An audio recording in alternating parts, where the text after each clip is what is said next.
নমস্কার। আপনারা হয়তো অনেকেই জানেন যে আমার এই ভিডিওগুলো বানানোর প্রধান কারণ হচ্ছে আমাদের ছোটবেলার দিনগুলোর দিকে আরও একবার ফিরে তাকানো, নস্টালজিয়ার পাতা উল্টে আরও একবার সেই সমস্ত সহজ সরল দিনগুলোতে চলে যাওয়া, আর সেখানে গিয়ে হয়তো মিনিট 10-15 একটু কাটিয়ে আসা। বলতে পারেন কোথাও গিয়ে একটা অ্যাকনলেজমেন্টও বটে যে সেই দিনগুলো ছিল বলেই বোধ হয় আজকের দিনগুলো সৃষ্টি হয়েছে। একবার ভাবুন, আমরা যখন বড় হচ্ছি আমরা বিভিন্ন বয়সে বিভিন্ন সময় বিভিন্ন জিনিসের দ্বারা, বিভিন্ন মানুষের দ্বারা, বিভিন্ন সময়ের দ্বারা কিভাবে প্রভাবিত হয়েছি, কিভাবে ইনফ্লুয়েন্সড হয়েছি, যেটা আমাদের বড় হয়ে ওঠাটাকে নানা রকমভাবে শেপ আপ করেছে। আমাদের ভাবনা, আমাদের চিন্তা, আমাদের মননকে তৈরি হতে সাহায্য করেছে। কখনো তারা বাবা মা, কখনো তারা বন্ধুবান্ধব, কখনো তারা বইপত্র, কখনো তারা স্কুলের মাস্টারমশাই, কখনো বিভিন্ন লেখক লেখিকা, কখনো গান বাজনা, মিউজিশিয়ান। এই সমস্ত কিছু কোনো না কোনো জায়গায় জীবনের কোনো না কোনো সেগমেন্টে আমাদেরকে হয়তো তৈরি করেছে। আমাদের ফর্ম্যাটিভ ইয়ার্সগুলোতে আমাদের পেছনে শক্ত হয়ে দাঁড়িয়েছিল যাতে আমরা সামনের দিকে এগিয়ে যেতে পারি। আর এই সমস্ত অভিজ্ঞতার মধ্যে বা সমস্ত শেখার মধ্যে আরও একটা জিনিস যেটা খুব সিগনিফিকেন্টলি আমাদেরকে বড় হতে তৈরি করেছে, বা আমাদের একটা সচেতন বোধ তৈরি করতে, বা একটা ভাবনা চিন্তার বিস্তার ঘটাতে, একটা আউটলুক তৈরি করতে, একটা পারসেপশন তৈরি করতে সাহায্য করেছে, তা হলো বেড়াতে যাওয়া। বিভিন্ন অজানা জায়গায় চলে যাওয়া, অচেনা মানুষদেরকে দেখা, তাদেরকে অবজার্ভ করা, তাদের চল চালন, ভাবনা চিন্তা, তাদের খাওয়া দাওয়া, কথা বলার স্টাইল, তাদের আচার বিচার, ভাব ভঙ্গি, এই পুরোটা এক্সপিরিয়েন্স করা। আর এই সবটা মিলিয়ে আমাদের বড় হওয়া। আমার আগের ভিডিওটা যারা দেখেছেন তারা জানবেন যে আমি বলেছিলাম এই ভিডিওতে কথা বলতে চাইব আমাদের প্রথম বেড়াতে যাওয়া নিয়ে। হ্যাঁ, বেড়াতে হয়তো আমরা অনেকেই অনেক ছোট থেকে যাওয়া শুরু করেছি, কিন্তু ভিডিওর বক্তব্য হবে আমাদের প্রথম বেড়ানো, যেটা আমাদের মনে আছে, the first visuals, the first journey. জীবনের জার্নিতে তো আমরা অনেকটা দূরে চলে গেলাম। আসুন না, নেক্সট 10-15 মিনিট একটু এই স্টেশনে হল্ট করে ফেরত যাওয়া যাক সেই প্রথম স্টেশনটায় যেখান থেকে ইট অল স্টার্টেড। চলুন আড্ডা দিয়ে আমাদের প্রথম বেড়াতে যাওয়া নিয়ে। বয়সটা তখন 5। খুব যে ক্লিয়ারলি মনে আছে প্রথম বেড়ানোর কথা তা কিন্তু নয়, কিন্তু মোটামুটিভাবে চোখ বন্ধ করলে বেড়াতে যাওয়ার সিংহভাগটাই চোখের সামনে জলজল করে ভেসে ওঠে।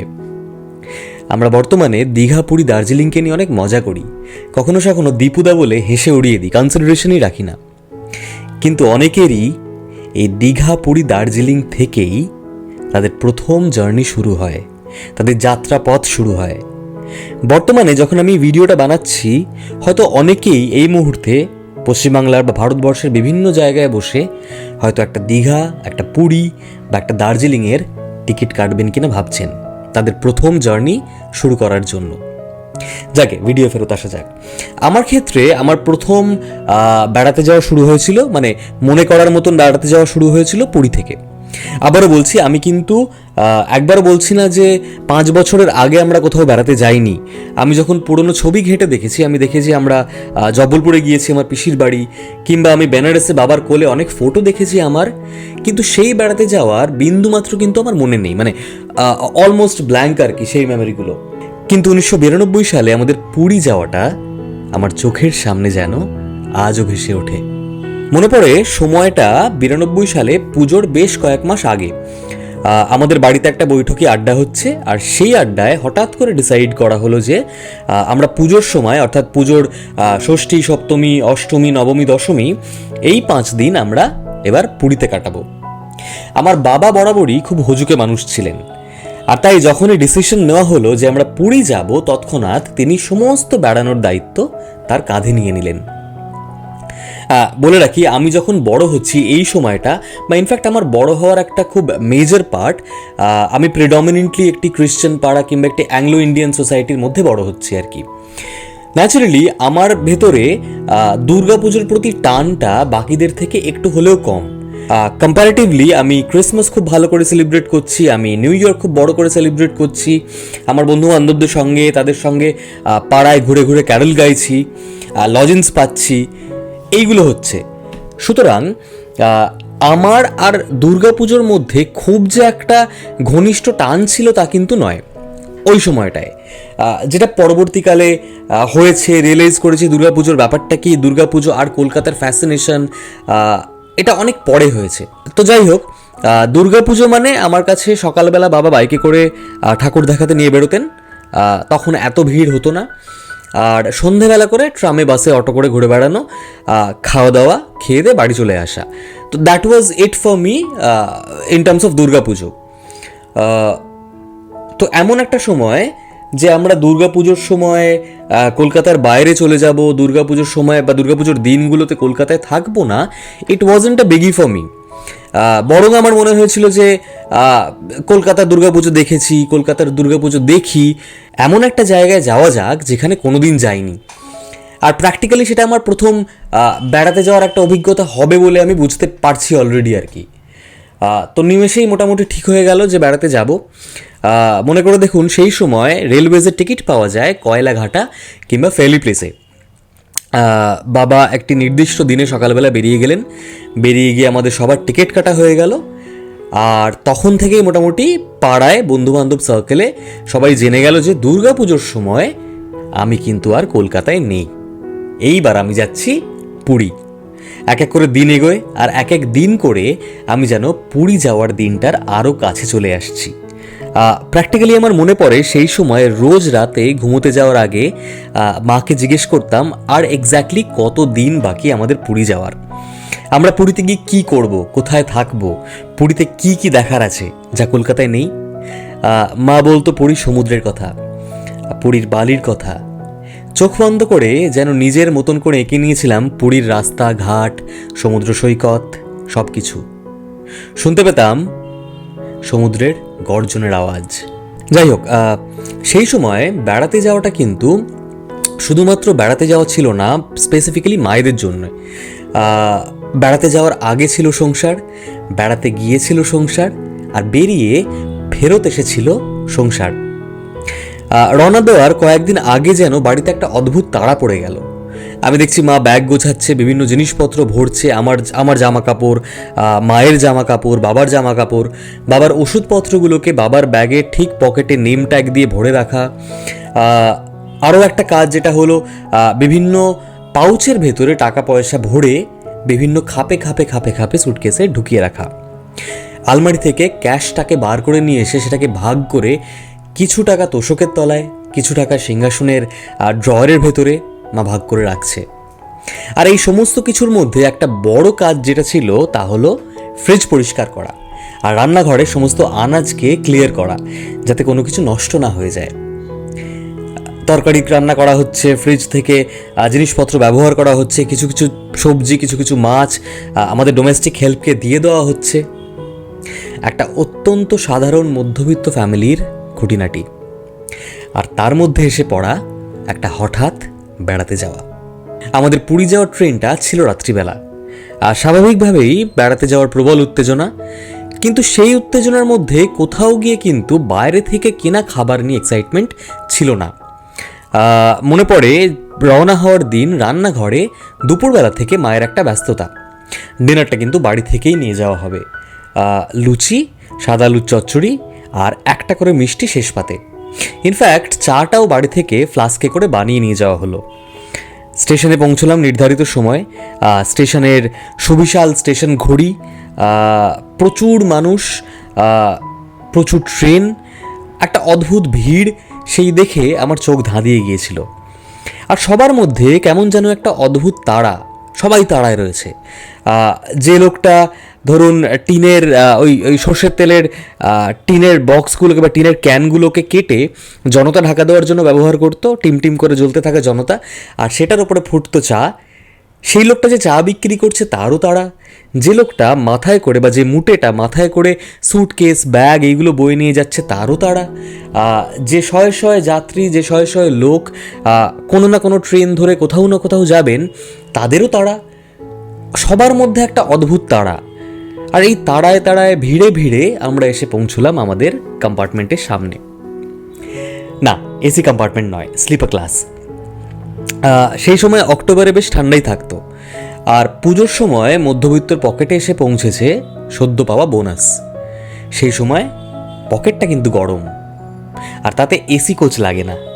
ট্রেনে উঠে ব্যাগ গুছিয়ে একটু সেটেল করতে না করতেই মায়ের আবার তারা, দেরি হয়ে যাচ্ছে, রাত হয়ে যাচ্ছে, ডিনারটা এখনই করতে হবে। খবরের কাগজ পেতে সিটের ওপরে লুচি, আলুর চচ্চড়ি আর মিষ্টি সহযোগে জীবনের প্রথমবার দুলন্ত ট্রেনের ডিনারটা কিন্তু দুরন্ত হলো। বাইরে থেকে ভেসে আসছে ট্রেনের চাকার আওয়াজ, বা কখনো কখনো হোস করে পাশের ট্র্যাক থেকে অন্য একটি ট্রেন চলে যাওয়ার শব্দ। বাইরেটা অন্ধকার, কখনো কখনো জোনাকির মতন জ্বলে উঠছে দূর দূরান্তে বাড়ির আলোগুলো। বাবা বরাবরই খুব মিশতে পছন্দ করতেন, মিশে যেতেও পারতেন অচেনা অজানা লোকের সঙ্গে। কম্পার্টমেন্টে উঠে বাবার খুব বেশিক্ষণ সময় লাগলো না অচেনা আরও কয়েকজন কাকুদের সঙ্গে বন্ধুত্ব করে নিতে। বুঝতেই পারছিলাম যে আড্ডা এবারে শুরু হবে। আর নিমেষেই কথা শুরু হলো লেনিনকে নিয়ে, মার্ক্সকে নিয়ে, পশ্চিমবঙ্গে ইংরেজি শিক্ষার প্রয়োজনীয়তাকে নিয়ে, ইন্ডাস্ট্রিয়ালাইজেশনের গুরুত্বকে নিয়ে। আলোচনা হলো বাবরি মসজিদকে অ্যাটাক নিয়ে, হর্ষদ মেহতা স্ক্যাম নিয়ে। তখন না মানুষজন একে অপরের সঙ্গে কথা বলতো, তর্ক হতো। খুব সহজেই কয়েক ঘন্টার মধ্যে গোটা ট্রেনের ভেতরে যেন একটা ইন্টেলেকচুয়াল ডিসকোর্স তৈরি হয়েছে, একটা ডিবেট হচ্ছে। সেখানে তর্ক হচ্ছে, সেখানে মত রয়েছে, সেখানে মতের অমিল রয়েছে, দ্বিমত রয়েছে। সেখানে ঝগড়া নেই, সেখানে এক পেশে মনোভাব নেই, সেখানে ধর্ম নেই, সেখানে জাত পাত ভেদ বিভেদ কিচ্ছু নেই। শুধুমাত্র একটা নির্ভেজাল আড্ডা।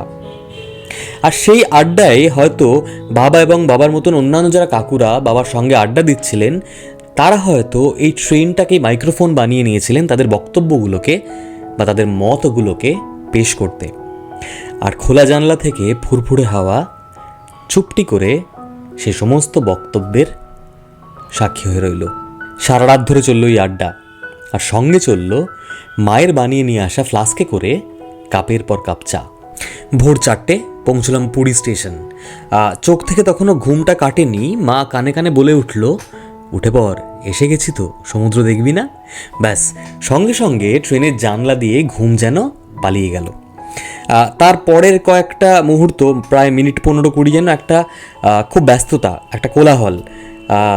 অটো খুঁজে বার করা, তাদেরকে বোঝানো কোথায় যাব, ভাড়া নিয়ে দরদাম।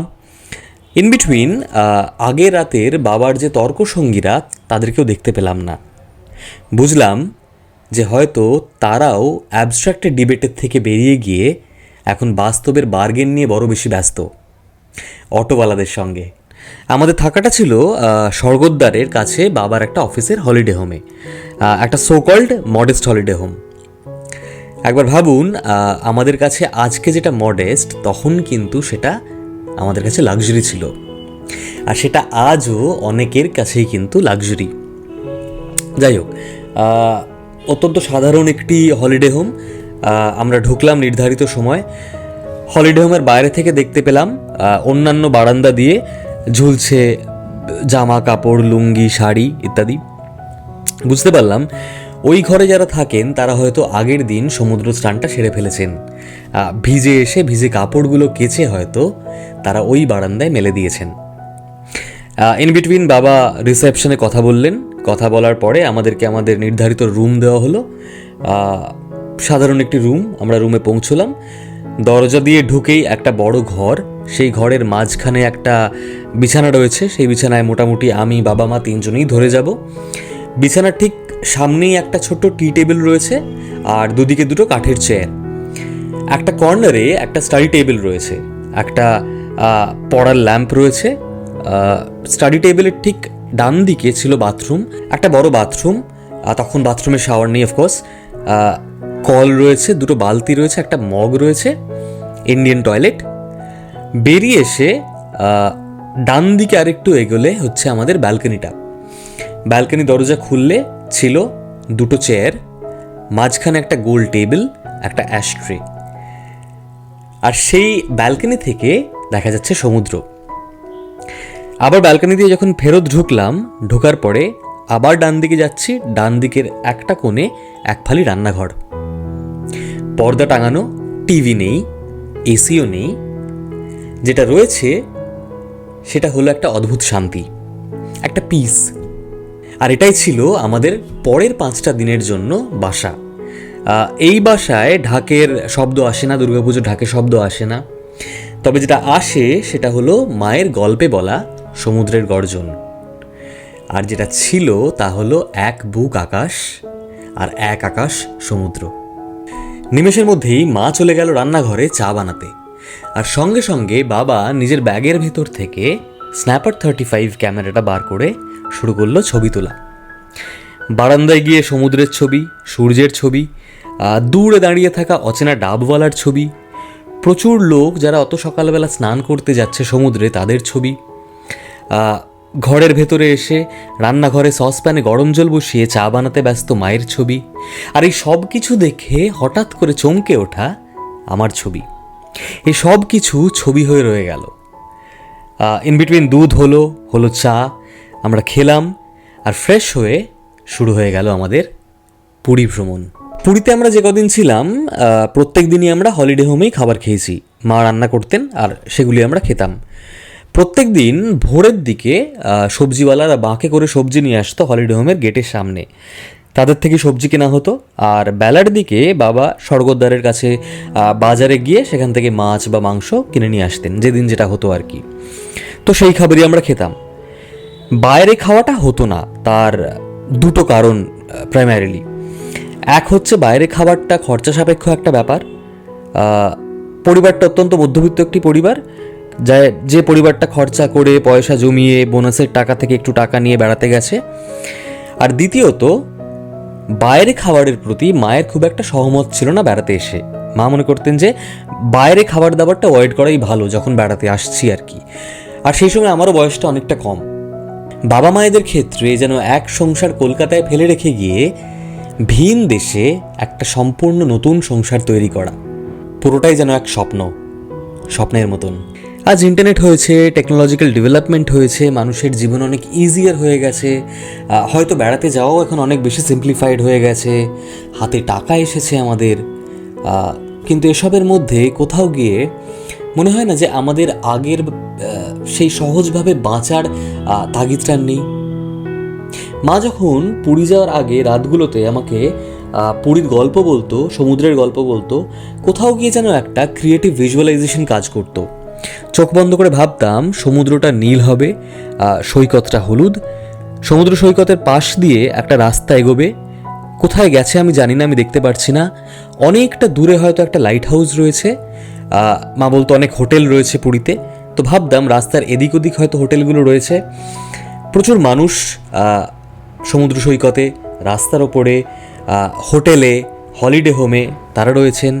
বিভিন্ন মানুষ বিভিন্ন রঙের জামা কাপড় পরে আছেন, তারা স্নান করছেন, কেউ ডাব খাচ্ছেন, কেউ নিজের মতন করে সমুদ্রটাকে চোখ মেলে দেখছেন। এখনকার দিনে কোথাও একটা গিয়ে মনে হয় যে এই ক্রিয়েটিভ ভিজুয়ালাইজেশনটা নেই। আমরা বোধ হয় এখন সব জানি, আগে থেকেই সব জেনে গেছি আমরা। একবার ভাবুন, আমরা যখন কোনো একটা জায়গায় যাব ভাবি, কোনো একটা ট্রিপ প্ল্যান করি, তার আগে আমরা কি পরিমাণে ভ্লগ দেখি।